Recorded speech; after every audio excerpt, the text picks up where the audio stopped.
সুন্দর চোখটা এত সুন্দর লাগতেছে আমার কাছে। টিক করতেছে না চোখ? যখন কমপ্লিট হবে না আসলে হুম। Hi guys, my name is Shanaya. তো আজকে তোমাদের জন্য একটা নিউ ব্রাইডাল মেকআপ টিউটোরিয়াল নিয়ে চলে এসেছি। সবার ফার্স্টে হচ্ছে স্কিনকে ভালোভাবে প্রিপেয়ার করে নিতে হবে, যাতে আমরা যেই ফাউন্ডেশন অ্যাপ্লাই করি না কেন ফাউন্ডেশনটা ড্রাই আর প্যাচি না মনে হয়। ফার্স্ট স্টেপ ফলো করব হচ্ছে আমি সিরাম। তো সিরামের কাজটা হচ্ছে মানে একদম স্কিনের ভিতরে গিয়ে তোমার হচ্ছে স্কিনটাকে একটা হেলদি এবং ময়শ্চারাইজ করে পুরাটাই। তো এই জন্য হচ্ছে সিরাম অ্যাপ্লাই করাটা অনেক বেশি ইম্পর্টেন্ট যে কোনো ব্রাইডাল লুকের জন্যই। তারপর হচ্ছে আমি আমার ময়শ্চারাইজার অ্যাপ্লাই করছি। আমি যেহেতু ওনার অয়েলি স্কিন, তো আমি এখানে জেল বেস ময়শ্চারাইজার অ্যাপ্লাই করছি। তোমরা যে কোনো জেল বেস ময়শ্চারাইজার অ্যাপ্লাই করতে পারো। নেক্সট স্টেপ হচ্ছে আমি আমার প্রাইমার অ্যাপ্লাই করে নিয়েছি। আমি এখানে ম্যাটিফাইং প্রাইমার অ্যাপ্লাই করেছি, যেহেতু ওনার অয়েলি স্কিন, তো সেই জন্য আমি প্রাইমারটা অ্যাপ্লাই করে নিয়েছি। প্রাইমারটা অ্যাপ্লাই করার কিছুক্ষণ পর হচ্ছে আমি এখানে কালার কারেকশন করে নিব। তো ওনার যেগুলো ব্ল্যাক স্পটগুলো আছে আর ডার্ক সার্কেল যেগুলো আছে, সেগুলো হচ্ছে আমি অরেঞ্জ কারেক্টার থেকে কভার করে নিয়েছি। কারেক্টার অ্যাপ্লাই করার পর আমি এখানে ফাউন্ডেশন স্টিকতে অ্যাপ্লাই করেছি। ফাউন্ডেশন স্টিকটা অ্যাপ্লাই করলে হচ্ছে বেসটাকে একটু হোল্ড করে রাখতে হেল্প করে। তো সেই কারণে হচ্ছে আমি ফার্স্টে ফাউন্ডেশন স্টিকটা অ্যাপ্লাই করে নিয়েছি। Colour correction and foundation stick apply করার পর হচ্ছে আমি আমার ফাউন্ডেশন অ্যাপ্লাই করব। তো আমি এখানে ব্রাশের সাহায্যে ফার্স্টে হচ্ছে ফাউন্ডেশনটাকে পুরো স্কিনে ভালো করে অ্যাপ্লাই করে নিয়েছি। দেন হচ্ছে আমি একটু বিউটি ব্লেন্ডার থেকে ব্লেন্ড আউট করে নিই। ওই বিউটি ব্লেন্ডারটা অবশ্যই মিক্সচার গায়ে যাতে কোনো রকম পানি না থাকে।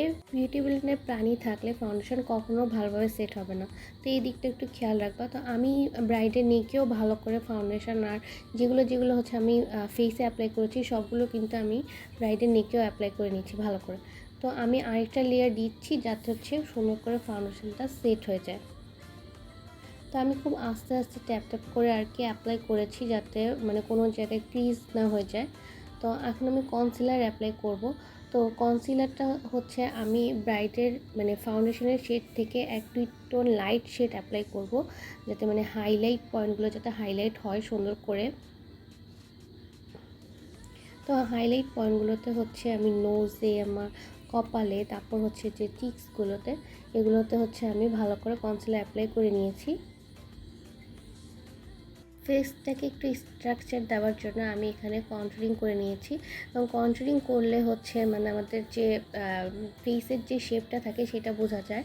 কারণ আমরা যে এত পরিমাণ ফাউন্ডেশন অ্যাপ্লাই করলে ফেসের যে অরিজিনাল যে কাটটা থাকে সেটা গায়েব হয়ে যায়। তো এই জন্য হচ্ছে কন্ট্যুরিং করাটা অনেক বেশি ইম্পর্টেন্ট। আর ব্রাইডাল লুকের জন্য তো অবশ্যই অনেক বেশি ইম্পর্টেন্ট। তো আমি এখানে ক্রিম কন্ট্যুরিং এবং ক্রিম ব্লাশ অ্যাপ্লাই করেছি। এখন হচ্ছে আমার ফেভারিট পার্ট আই লুকে চলে যাচ্ছি। তো আইব্রোসটা আমি সেট করে নিয়েছি NYXের ব্রো পমের থেকে। কনসিলার থেকে হচ্ছে আমি আমার আইসটাকে ফার্স্টে সেট করে নিব, যাতে করে কোনো ক্রিজ লাইন বা কিছু না আসে। আর তোমরা যদি আই ক্রিম ইউজ করতে চাও সেটাও অ্যাপ্লাই করতে পারো মেকআপ করার আগে।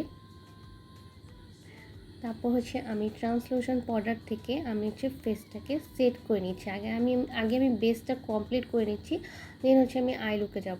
তো ফেসটাকে ভালো করে সেট করে নিয়েছি। আর নেক্সট আমার ফেভারিট পার্টে চলে যাব আই লুকে। তো আজকে আমি একটা গোল্ডেন কাট ক্রিজ আই করব। তো ফার্স্টে হচ্ছে আমি ডার্ক কফি শেড থেকে আমার ক্রিজ লাইনটা ভালো করে ব্লেন্ড আউট করে নিয়েছি, আর ওইটা সেট করেছি লাইট ব্রাউন শেড থেকে। দেন হচ্ছে আমি একটু কাট ক্রিজ করে নিচ্ছি।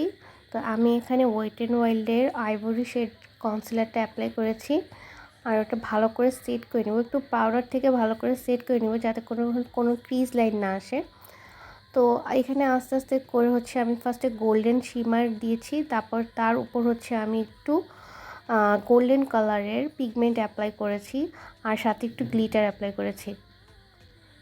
তো আই লুকটা ফার্স্টে হচ্ছে তোমার সামনে থেকে অনেক বেশি অ্যাট্রাক্টিভ লাগতেছিল, বাট ভিডিওতে কতটা সেটা ধরেছে আমি বুঝতে পারছি না। বাট সামনাসামনি অনেক বেশি মানে গর্জিয়াস লাগতেছিল, আর গ্লিটারটা বোঝা যাচ্ছিল। গোল্ডেন কালার গ্লিটার অ্যাপ্লাই করে আমি চোখটাকে সেট করে নিয়েছি। তো লোয়ার ল্যাশ লাইনটা আমি কখনোই স্কিপ করি না, কারণ লোয়ার ল্যাশ লাইনেই চোখের পুরো একটা ডাইমেনশন ক্রিয়েট করে আর চোখটাকে আরও অনেক বেশি অ্যাট্রাকটিভ করে তোলে। আমার ব্রাইডেরও অনেক পছন্দ হয়েছে আই লুকটা। সো আই মেকআপে এখন আমি অ্যাপ্লাই করব লাইনার। তো আমি এখানে উইঙ্ক আইলাইনার অ্যাপ্লাই করব না, আমি একটা স্ম্যাচ আইলাইনার অ্যাপ্লাই করব যাতে করে একটা স্মোকি লুক আসে, আই লুক আসে। তো আর কাজলটাও হচ্ছে আমি ব্ল্যাক কাজল অ্যাপ্লাই করব। তো ফার্স্টে হচ্ছে আমি আইল্যাশটা অ্যাপ্লাই করে নিয়েছি। আইল্যাশ গ্লুটা একটু কিছুক্ষণ হোল্ড করে রেখে তাই হচ্ছে অ্যাপ্লাই করলে আইল্যাশটা সুন্দরভাবে বসবে। তো আই লুকটা আমার কমপ্লিট হয়ে গেছে মোটামুটি। তো আমি হচ্ছে আরেকবার আইলাইনার থেকে আমি একটু সেট করে নিচ্ছি যাতে করে একদম পারফেকশন আছে। এখন হচ্ছে ব্লাশ অ্যাপ্লাই করব। তো যেহেতু ওর স্কিনটা হচ্ছে একটু ব্রাইট টাইপের, তো আমি এখানে একটু পিঙ্ক শেডটাই অ্যাপ্লাই করেছি। তো পিঙ্ক শেডটা দিলে একটু ব্রাইট স্কিনের সাথে বেশি যায়। তো ব্লাশটা অ্যাপ্লাই করার পর আমি হচ্ছে হাইলাইটারও অ্যাপ্লাই করেছি। তো হাইলাইটারটা আমি এখানে হোজোর পিঙ্ক আর হাইলাইটারটা অ্যাপ্লাই করেছি, কারণ এখন হচ্ছে বাংলাদেশের ট্রেন্ডিংয়ে চলছে পিঙ্ক হাইলাইটার অ্যাপ্লাই করা ব্রাইটদের। আর আমার কাছেও মোটামুটি ভালোই লাগে পিঙ্ক হাইলাইটারটা। তো আমি ভালো করে অ্যাপ্লাই করে নিয়েছি হাইলাইটারটা। আর লিপস্টিকটা আমি একটু ডার্ক লিপ শেড অ্যাপ্লাই করেছি, কারণ হচ্ছে যেহেতু আই লিপটা একটু সিম্পল করেছি আর লিপস্টিকটা ডার্ক দিয়েছি। তো এই হচ্ছে আমার ব্রাইডের ফাইনাল লুক। তো আমার এই ব্রাইডাল মেকওভারটা কেমন লেগেছে আপনারা অবশ্যই কমেন্টে জানাবা। আর ভিডিওটা ভালো লেগে থাকলে লাইক, কমেন্ট অ্যান্ড শেয়ার করতে ভুলবা না। Thank you so much for watching guys, love you all.